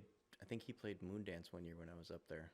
He's fairly new. Yeah. They were showcasing him on the St. Croix, the K102 deal. Great And voice. I'm telling you, that guy is amazing. Yeah. He has an amazing voice, and his songs were so cool and considerably not real old school, but good country music I'm like thinking you of don't hear anymore. I'm thinking of a different guy then. Yeah, it's easy. There's so many artists, and they interchange and intertwine, and it's easy to get confused, especially at my age. Yeah, no doubt. So I want to talk about, speaking of being confused, I want to talk about your inclusion with Midwest Country Music Organization. How'd that whole thing come about? Because, back when you were recovering, going through treatment and then, trying to heal and all that sort of thing, they were just starting to take off. Yeah. And then all of a sudden, Matt comes trolling along and So PT goes, I'll take that. Thank you. Put that in the shopping cart.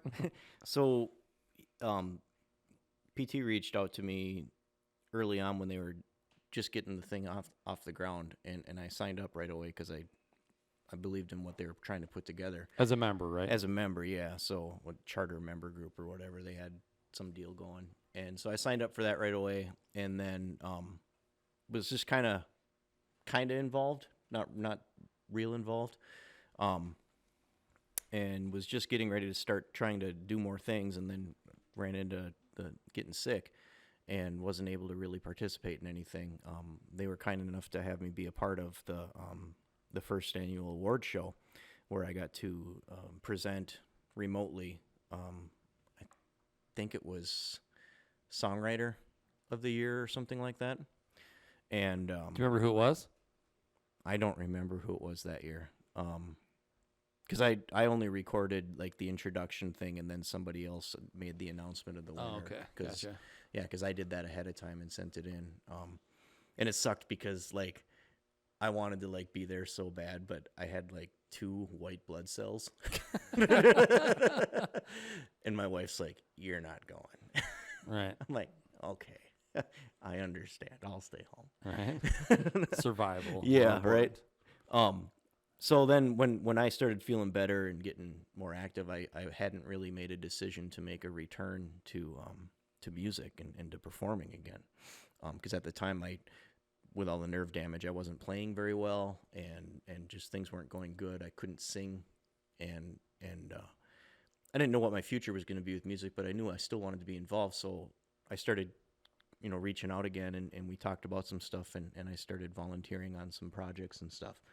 And then that led to being asked to join the board later on, after a while, and I think we're coming up on 2 years pretty soon now. And what's your role then with Midwest CMO? So I work on the membership side of things. A membership director, I think, is what title is, and my job and what I try to do is increase the value add, and then be a liaison to the organization for the members. So like anybody that signs up gets an email from me right away. I introduce myself, let them know who I am, how they can get a hold of me, tell them, these things are going to be important right away as a member, so you can realize all the stuff that's going on. This is how to get into this is how to get into that. And then that's primarily like my gig with the group, is just to make sure the members are getting everything answered that they need to. On a secondary, it's the back end stuff, coming up with new value adds that we can bring, organizing the website, creating new features that are going to benefit all the members, helping us grow, working with lining up the music for the syndicated radio show that we started. So there's a lot of stuff that goes on behind the scenes. And earlier, I don't know when I mentioned, talking about the bandwidth of the org as a volunteer organization. So there's a lot of different things that I can be working on at the same time, but being that we're all volunteers, we kind of got to pick and choose what's the most important thing for me to work on right now. That's going to have the biggest impact for the membership in the organization. It's hard to keep yourself grounded because you want to think 3, 4, 5 steps ahead. Absolutely. I mean, the sky's the limit. We saw, what can be accomplished by getting together and working together and getting this group together that we've got of all these talented. It's not just artists. It's an industry-wide thing. We've got members that are on the stage side. We've got members that are on recording, marketing. I mean, there's venues that are interested in working with us and stuff too. So it's just anything that has anything to do with country music in the Midwest can be part of this thing. And I always try to tell people that you're going to get out of it what you put into it. If you're just going to join it and think that, everything's just going to happen, well, that's not how this works. You do have to put in work, and along with putting in the work, you're going to network, and you're going to find out ways that you can help lift everybody else at the same time with something that maybe they don't, so. It's interesting. You think about, to use an analogy that maybe you'll relate to, a sales position. Mm-hmm. It's like, you can take a job at a car dealership where you fill out your forms and you fill out your W-2 and you get a name badge, and then they assign you a desk and you got business cards. But if you don't get your ass out there in that lot and start talking to people, you're not going to sell any cars. Nope. It's the same thing with Midwest CMO, is people can sign up and now they're a part of this bigger organism for Midwest country music. Mm-hmm. But unless you're promoting sharing your music and sharing your events and communicating with other artists and communicating with other venues and networking and going to the events and stuff that are available, whether it's singer-songwriter stuff or whatever, you're not going to see the result you want. Well, it's interesting that you brought that up, and what you said is really important for a certain portion of our group. And that's one of the things that I try to have discussions about with people is you need to define your goals. If you're going to be in this industry, where do you need to be to consider yourself successful? Not everybody wants to do all that stuff, but they still want to be involved. Right. So, what's your definition of success first, and then work backwards from that? How do I get to that? So like me, I'm successful in my own mind. I play gigs that I want to play for people that want to hear me, and I have relationships built with venues that I like and people that I care about. So I've got places I can play, and that's awesome. I couldn't even imagine being in the position I'm in now when I was 13, right. Because so how do you get to where you want to be? I need to network. When you were 13, you didn't have a T-shirt with sleeves on it. Well, poor family. But yeah, I mean, you get out of it what you want to put into it, but in order to find success, you have to define success. And if not, if all you want to do is just meet other musicians, that's easy. If you want to get gigs at certain clubs, that's, it's doable. If you want to be a stadium-filling superstar, well, you've got a lot of work in front of you to get there, and then you better be doing all of the other things that come along with the business to get there, because that's super hard. But there's definitely a divide when it comes to those people that like just playing a few house gigs and just love the music and like to write songs, and maybe they let other artists sing the songs or whatever, that side of it. Yeah. Versus those people like Erin Grand, who's in Nashville and grinding every day, to get her brand and her music and stuff in front of as many people as she can. Yeah, and she's out there doing it and getting it done. And so that's we're going to have her on this podcast, by the way, in November. Nice, very cool. She's come a long ways in the short amount of time she's been on the scene as well. Amazing. Talented girl. Yeah, super talented. Her Better With Wine song is a banger. Yeah. That thing turned out really good. My wife is better with wine. Ah. But that's the other thing. Is it also a banger? I'll drink to that. Well, Tom? Hanger and banger. Come on now. So the line and the different types of people too. I mean, you've got artists and you've got entertainers. You've got people that are in cover bands and that's what they want to do, and they don't want to be artists. They want to be entertainers. So I mean, there's a lot of different facets and a lot of different places that people can live within that organization. You just have to figure out what you want and how best to get there. And that's the whole point of the group, is how can we help you?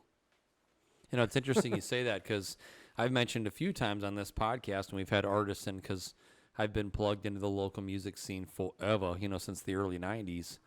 So I know a lot of these guys forever. Like Erica Hansen I've known for 15 years and that kind of thing. Actually, Erica and I were in a band together where we were the leads. She was the female lead and I was the male lead.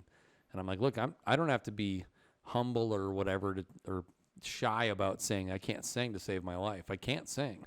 I was entertaining. I could own the room. I could captivate the audience with my stage presence and then defer to the talent of the band behind me, and kind of make it work. Yeah. And it just got to a point where there was so much talent in the band that I was clearly holding everybody back.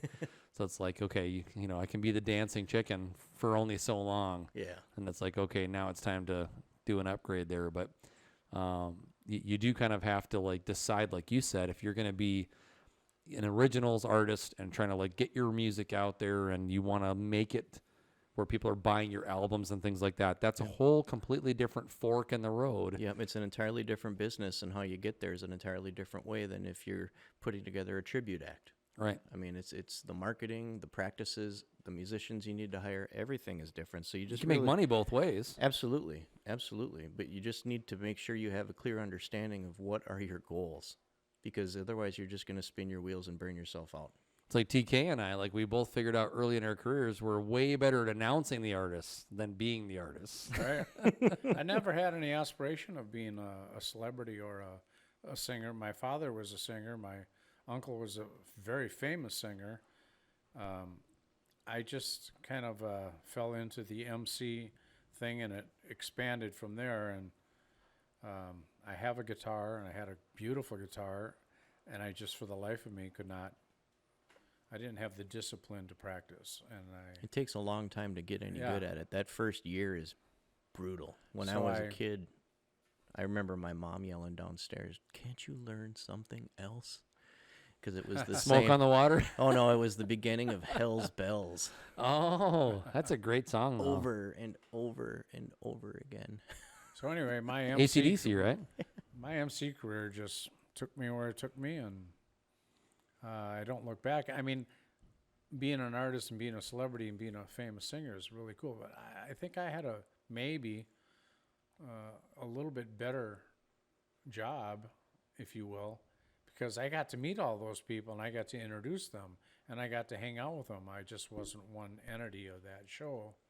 I got to be there the whole day long, and so it was interacting with those really fun and cool and talented people. So I don't know.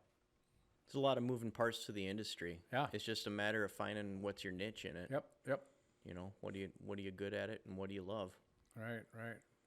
And speaking about love, we're coming into the little bit more brisk season. Leaves are changing colors. They're And we're dropping today. getting to a point where we get to do something that we love, gentlemen. Yes. And that's knocking down animals and scarfing them up. Giddy up. Hopefully. We Are had you gonna Shayne on a bear stand last night. Monday night. Last night. It whatever. all blends together, I know. It does. And that was pretty cool. A friend of mine has a place up on the Knife River north of Mora, and just the most beautiful setting. We heard wolves, saw raccoons, Saw a bunch of deer. bunch of deer. Had a and doe walk cross- right up to the stand, basically. No kidding, huh? And had this fat little bear come sniffing around the bait, coming in and out half a dozen times. He was a small bear. I but never he was reached for the fat. gun for the record since this is Yeah. being recorded because he was just too little in a door. I mean, you say little for a bear. Yeah. He's probably 100 pounds. Yeah. But, it's certainly not something that he you'd was want probably around 100 pounds, with a fat little bugger. And he was then adorable. we had about a dozen turkeys fly up Little into the boo-boo. trees. Little boo-boo. Yeah. And about a dozen turkeys fly up into the trees behind us. I mean, the wildlife was everywhere, and it was a beautiful night. It was. Half moon, and Great company. geez, was just and neither one of us. There's so many things. If you're an archer, especially, your release, your rangefinder, Quiver. your binoculars, this, that. Well, we had all of our stuff. I mean, I wasn't. I was just in the stand with Shayne. He had the license, I did. But do you think either one of us remembered to bring our phones so we could videotape that? Oh, wow. That little bear. Neither one of us brought our phones, and I always bring my phone into the stand. And we're like 35 yards away, so Yeah. we're really close. Yeah. And both of us left our phones in his van. I'm just like, how did we both forget our phones? Unbelievable.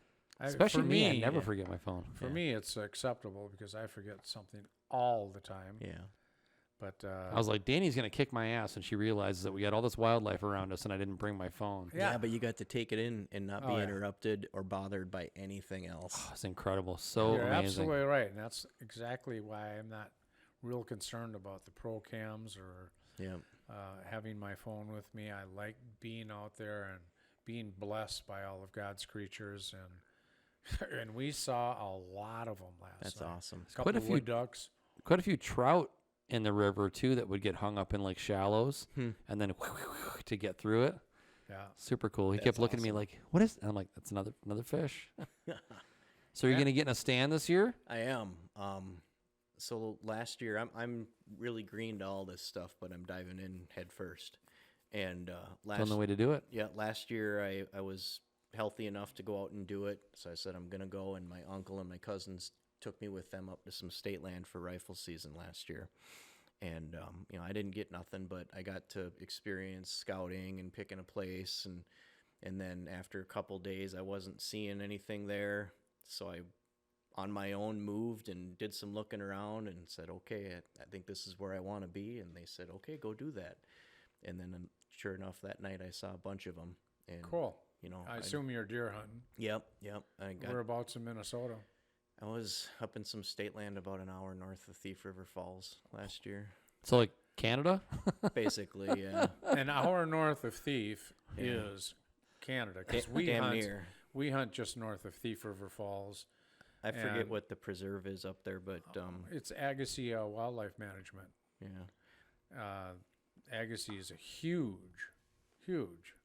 wildlife management. We've seen back in the 80s, we used to see a lot of moose in there, Okay. but that's a cool area. And welcome to the neighborhood. That's where I've been hunting for over 40 years. Well, I'm not going back there this year. Oh, there's a lot of deer up there. Yeah, last year was a bad year. The whole group, we didn't come home with much. A lot of wolves up there now. Yeah, and I heard them, and that was really neat too. I was disappointed that I didn't get one. I had one. I lined up on it. I was unfamiliar with my gun that I was using. It had 2-stage safety. I only had one of them disengaged, so I click it went, and then off it ran.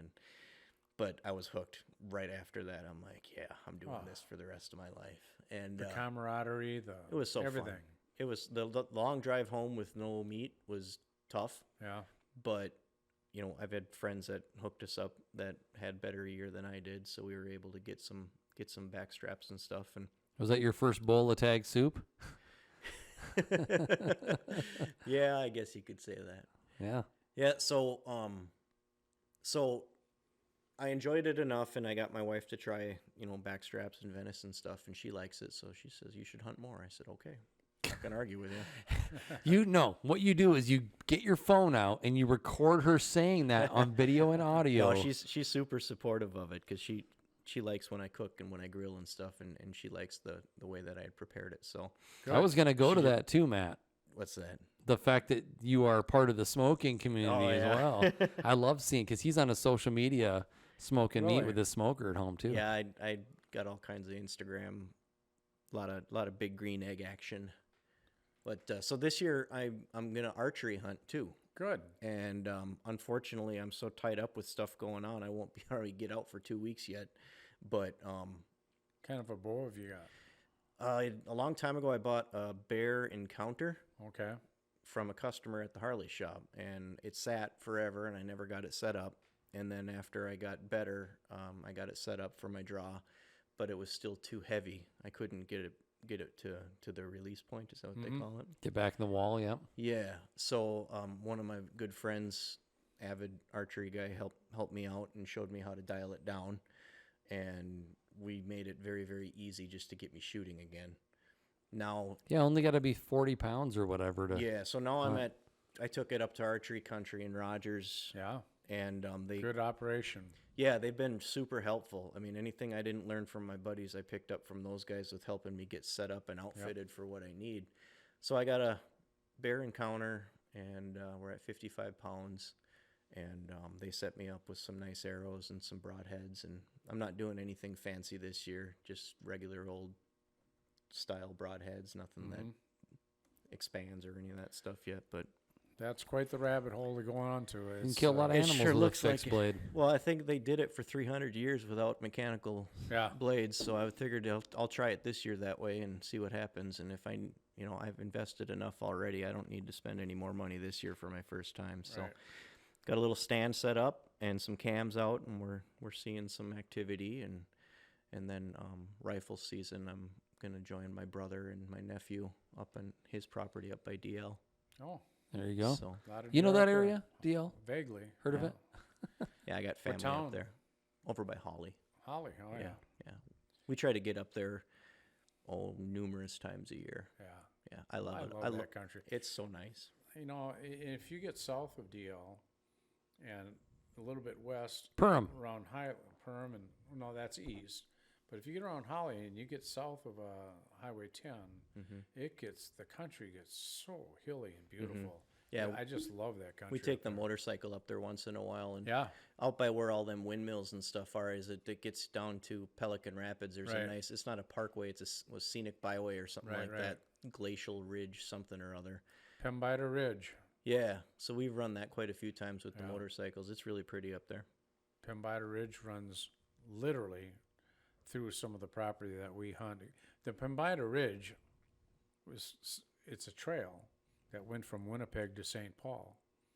And most of that road is still there. Huh. Sometimes it runs into a farm here and there, and you got to do a little detour. But the Pembida Ridge is historical.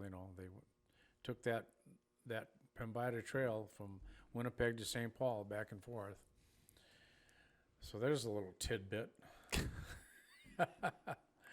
Shayne's looking at me like, and what else? That's it.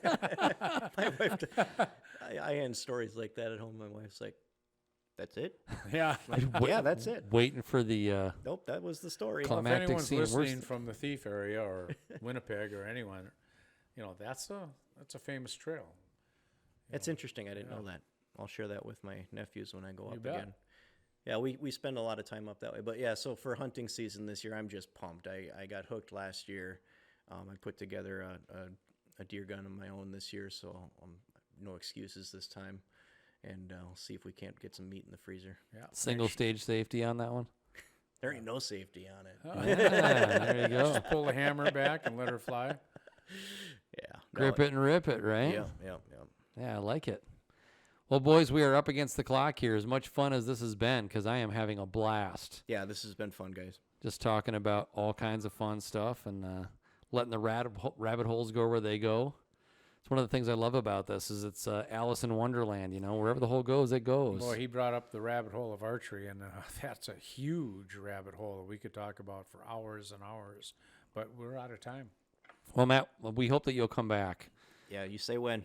We'd love to have you back again, and we can do a recap of this year's hunting season. Yeah, let's try to get together after that's all over, and we'll see if I got anything this time. Got some You pictures will. or something. You Yeah. will. Oh, he will. Perseverance and Success. patience. I have one of those. Folks, thanks for joining us for another week of Boots and Backstraps. If you've got questions, comments, or snide remarks, you can send those to bootsandbackstrapspodcast@gmail.com. Don't forget to go to our link tree, which is the linktr.ee /boots and backstraps. So it's linktr.ee /boots and backstraps. And you'll see all the different places that you can find us, the YouTube, Spotify, Apple Play, Google, Audible, all the different places, whether it's video or audio, you have both. So you can listen to it while you're driving in the car, while you're hanging out at work, whatever you need to do. Make sure you give us a like, subscribe, and share. Leave comments for us to help us beat those nasty big tech algorithms. We appreciate it very much. And TK, let's bring this plane in for a landing. My wife close the show last week, and She killed it. Yeah, she killed it. It was so much fun. They did the girls' night out last week, and it was all about the women. Can we give them some credit for that? Because that was so cool. It was so cool. I laughed, and they were all wearing some of my camo and some of my hunting vests. And they were pulling out turkey calls, and Lynn was showing them how to use some of them. And she closed with the same thing that I like to close with. And ladies and gentlemen, Whether you're belting out your favorite country song or out there pursuing your favorite game animal, I encourage you to use that same passion to pursue the Lord. He will teach you to shoot straight.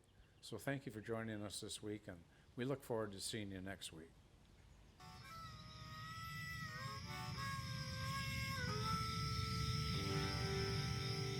The hunt is on, looking for backstraps, way deep in the woods, tracking in a swamp to a hay field under the harvest moon. When the tags are filled, it's time to switch up our boots. Head down to the honky tonk, get us a swing dance or two. We're talking about boots and backstraps.